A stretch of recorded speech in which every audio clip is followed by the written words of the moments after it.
Isokatra ho an'ny be sy ny maro ny matso lehibe fanamariana ny faraiky ambin'ny taona ny fahaleovan-tena amin'ny 14 jona ho avy izao.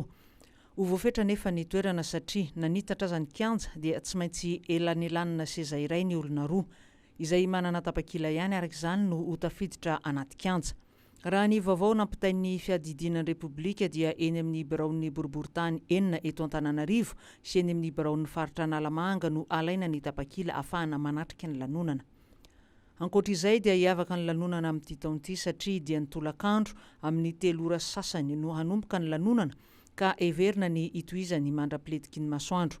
Ny jirobe 400 vao napetraka teo amin'ny kianjan'ny Mahamasina no everina fa hanazava ny lanonana raha vao manomboka maizina ny andro. Distrika 520 ao anatin'ny faritra 540 no eritreretin'ny Ministeran'ny FAHASALAMANA ho atao vaksiny fanefitry ny polio ny 20 ka hatramin'ny 30 jona ho avy izao.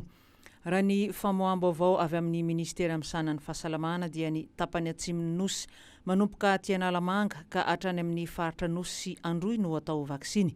Misy faritra hafa everina fa marefy ihany koa andray ny hetsika mandritra io 3 andro io. Zaza manodidina ny efatra tapitrisa no eritreretina azo ny fanefitry ny polio amin'ity andiany fa 40 ity.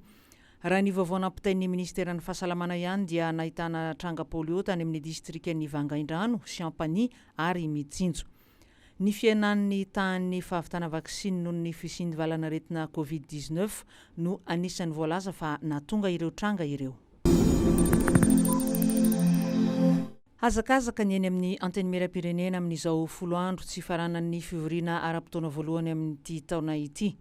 Raha ny fandaharam-potoana eny anivon'ity androm-panjakana ity dia amin'ny 15 ny volana jona no handalo ny asam-bomiera ny volavolan-dalàna mifehy ny teti-bolam-panjakana nasiam-panitsiana. Aorianan'ny fankalazana ny FETIM-PIRENENA amin'ny 17 ny volana jona no handalo ny fivoriana azon'ny daholobe atrehin'ny ity volavolan-dalàna ity holan'ireo solombavambahoaka.